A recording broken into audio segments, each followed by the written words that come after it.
নমস্কার বন্ধুরা, অভিনব চৈতেশ ব্লগে তোমাদের সবাইকে আবার একবার স্বাগত জানিয়ে আজকে নতুন আরেকটা ব্লগ শুরু করছি। ঘড়িতে এখন দেখতেই পেলে সকাল 6:10 মতো বাজতে যায়। আর দেখতেই পাচ্ছ খুব তাড়াহুড়োর মধ্যে দিয়ে বাড়ি থেকে বেরোচ্ছি। আজকের দিনটা ছিল বুধবার আর 29শে জানুয়ারি। হালকা ঠান্ডা ঠান্ডা ছিল ঠিকই, কিন্তু তেমন ঠান্ডাও ছিল না যে সোয়েটারটা পরবো, কিন্তু বাইরে বেরোলে তো পড়তেই হবে, কারণ তোমাদের দাদা ভীষণ রকম রাগ করছিল। আজকে আমরা যাচ্ছি সকলে মিলে তোমাদের দাদার অফিস থেকে অফিস পিকনিকের জন্য। তো যেহেতু সারাদিনের ব্যাপার, তাই একদম ভোর ভোর 4:30-এর মধ্যে উঠে স্নান টান সেরে নিয়ে বাইরে বেরিয়েছি। আর ভোরের হাওয়াটা লেগে গেলেই ঠান্ডা লেগে শরীর খারাপ হতে পারে, তাই তোমাদের দাদা নিজে একটা হাফ সোয়েটার পরেছে ঠিকই, আমাদেরকেও বারবার চিৎকার করছিল সোয়েটার নয় চাদর কিছু একটা হালকা গায়ে দিতে।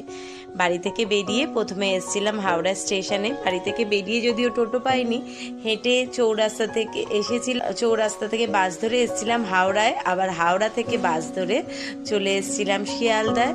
আর দেখতেই পেলে শিয়ালদা থেকে ট্রেনে উঠে পড়েছি সকলে মিলে। মোটামুটি এখানে খুব কম সংখ্যক লোক দেখতে পাচ্ছ, পুরো অফিসের সকলে তো একসঙ্গে যেতে পারে না, তাহলে তো কাজকর্মে পুরো অফিস বন্ধ করে দিতে হবে। তো কিছু যাচ্ছি আমরা সকলে একসঙ্গে, ওই তাও মোটামুটি 45 থেকে 50 জনের মতো।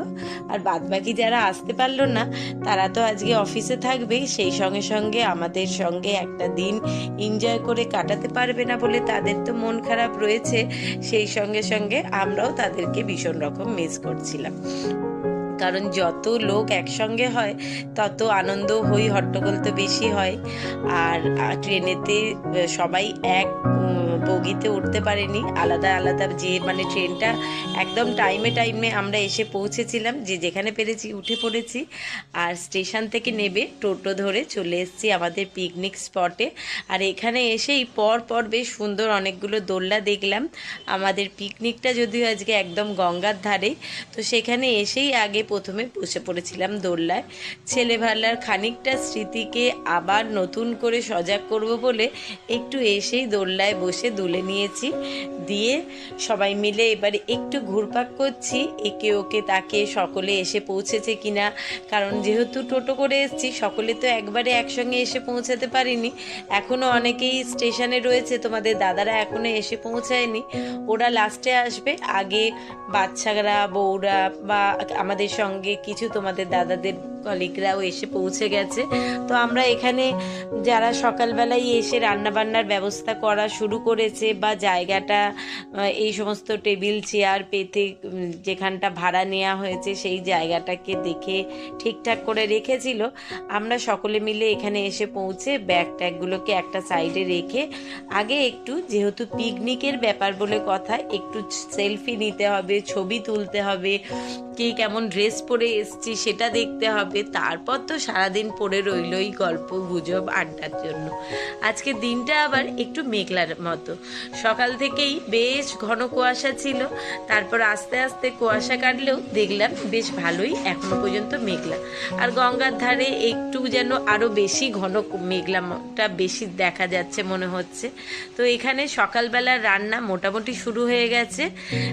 বাড়ি থেকে আমরা 6:10 বেরোলেও মোটামুটি হাওড়া, তারপর শিয়ালদা, তারপর শিয়ালদা থেকে আজকে আমরা এসেছিলাম যেখানে পিকনিক করতে, সেখানে এসে স্পটে পৌঁছাতে 9টা বেজেছিল। আর এখন ঘড়িতে ওই 9:30 মতো বাজতে যাচ্ছে।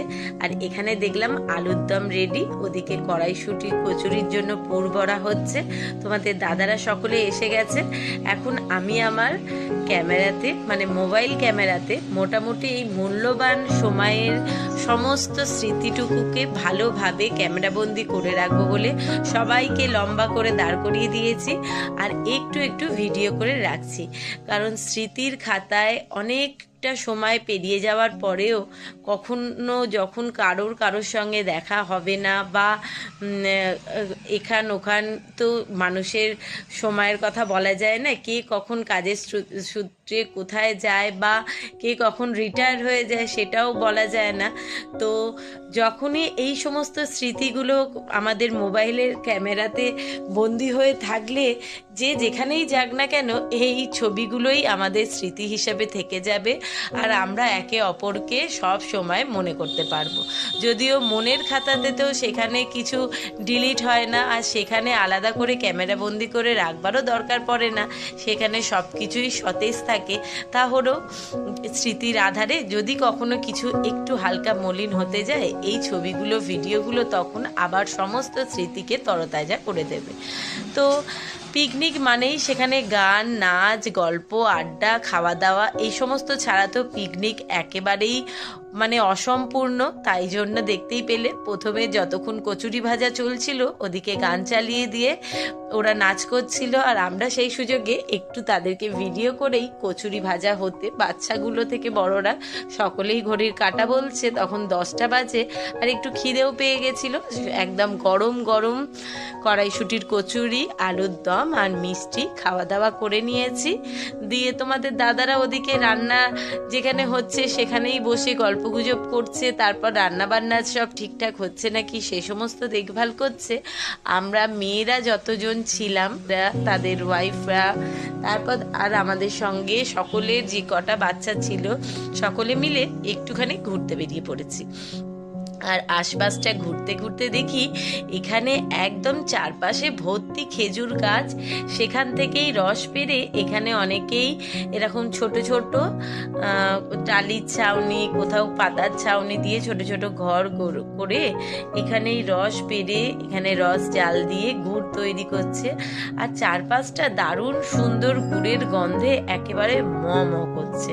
আর পাশে তো দেখতেই পেলে পাটালি হবে বলে সেরকম জায়গাও সুন্দর গোল গোল করে রাখা আছে, এই গুড় জাল দিয়ে ঘন করে তারপর এই বাটিগুলোর মতো যেখানে জায়গা করা আছে সেখানে ঢেলে ঠান্ডা করে পাটালি তৈরি করা হবে।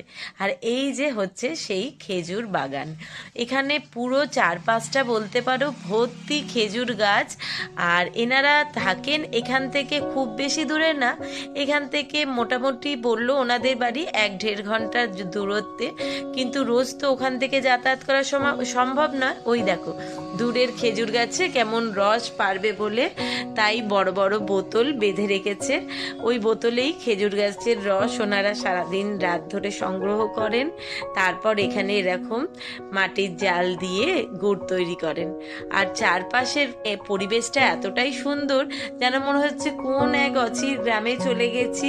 সেখানে একদম গঙ্গা নদীর হাওয়া, সুন্দর গাছপালা, জঙ্গল, এক ঝাঁক পাখির দল কিচিরমিচির করছে, দল বেঁধে সারি বেঁধে উড়ে বেড়াচ্ছে একদল বক, দেখতে একদম মনটা আনন্দে ভরে উঠছে।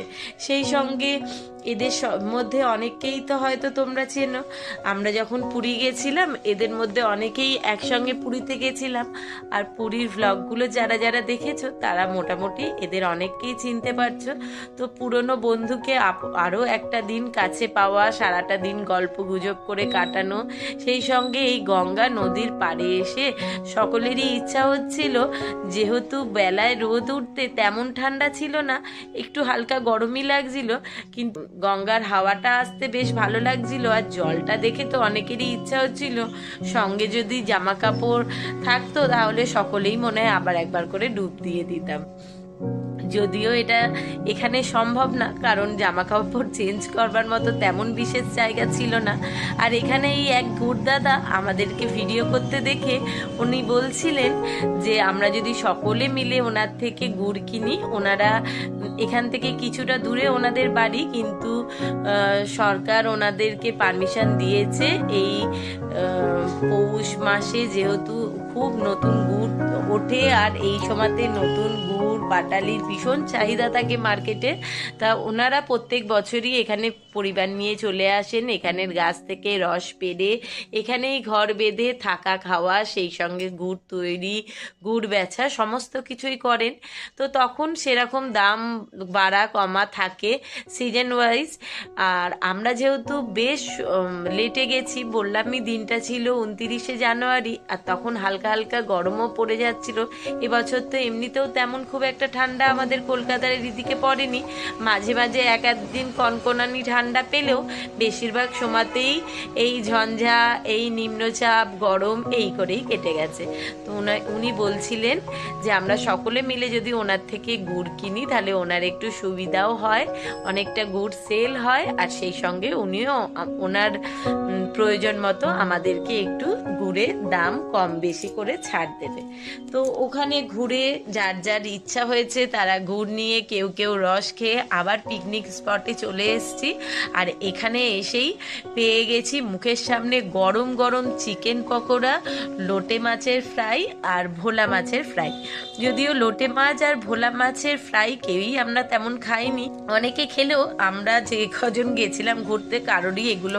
আসলে আমার লোটে মাছের যেটা ভালো লাগে ঝুড়োটাই বেশি ভালো লাগে, আর তার চেয়েও যেটা বড় কথা, গরম গরম চিকেন পকোড়াটা এতটাই ভালো বানিয়েছিল, আর ঘুরে বেরিয়ে এসে মুখে এত ভালো লেগেছিল, গরম গরম খেয়ে বলতে পারো পেটটা এক প্রকার একেবারে টাইট হয়ে গেছিল। ভাবছিলাম যে দুপুরবেলা যে এত রান্না বান্না হচ্ছে সেই খাবারগুলো কি করে খাবো, তাই আর ওই সমস্ত না খেয়ে শুধু চিকেন পকোড়া খেয়েছিলাম, সঙ্গে একটু স্যালাড আর কোল্ড ড্রিঙ্কস। খাওয়া দাওয়া করে এই দেখো এদিকে আবার জোর কদমে শুরু হয়ে গেছে দাদাদের নাচ গান। সেই সঙ্গে আমার এখানে খুব ছোট্ট একজন খুদে সাবস্ক্রাইবার, ভিউয়ার্স, ফলোয়ার যাই বলো না কেন, তাকে পেয়ে গিয়ে আমার মনটা আরও বিশেষ করে এই দিনটায় ভালো হয়ে গেছিল। আসলে বাইরের তেমন কেউ না, তোমাদের দাদাদেরই অফিস কলিগের একটা ছোট্ট মেয়ে, সে আমাকে পেয়ে ভীষণ আনন্দিত। সে তো এই যে গোলাপি জামা পরা দেখতেই পাচ্ছ সামনে, ওর নাম হচ্ছে রিয়া। তো সে আমাকে পেয়ে ভীষণ খুশি। সে তো বারবার ঘুরে ফিরে এসে তার বিভিন্ন প্রশ্নের উত্তর জিজ্ঞেস করছে আমার কাছ থেকে, আন্টি তুমি ফোনের ভেতরে থাকো না, তোমাকে তো আমি দেখতে পাই মাঝে মধ্যে, তুমি চিকেন কষা বানাও, কত রকমের খাবার বানাও ভালো ভালো, সেগুলো কি সত্যিই বানাও? রিক দাদা কি সত্যিই খেতে চায় না? রিক দাদা কি এরকমই বদমাইশি করে? তার হাজার প্রশ্নের হাজার উত্তর দিয়ে তাকে একটা দিন কাছে পেয়ে আমারও ভারী ভালো লেগেছিল। তো মোটামুটি দিনের অনেকটা সময় একসঙ্গে কাটিয়ে হাসি মজা গান গল্প নাচ করে মোটামুটি সকলেই ক্লান্ত, আর সময়ও প্রায় শেষের দিকে। যতই ঠান্ডা না থাকুক শীতের বেলা অল্পতেই তাড়াতাড়ি সন্ধে নেমে যায়, আর মোটামুটি ঘড়ির কাঁটাও বলছে 3:30 গড়িয়ে প্রায় 4টের দিকে বাজতে যাচ্ছে। আসলে এতগুলো রান্না ভাজাভুজি, তারপরে এর আগেও 2-3টে ব্যাচ বসেছে, তাদের সকলে খাওয়া হয়ে যাওয়ার পর আমরা যারা বাকি ছিলাম একসঙ্গে বসে পড়েছি। তো দুপুরবেলার খাবারে ছিল গরম গরম ভাত, সবজি, ডাল, আলু ভাজা, ঝুড়ো আলু ভাজা, আর লম্বা লম্বা বড় বড় বেগুন।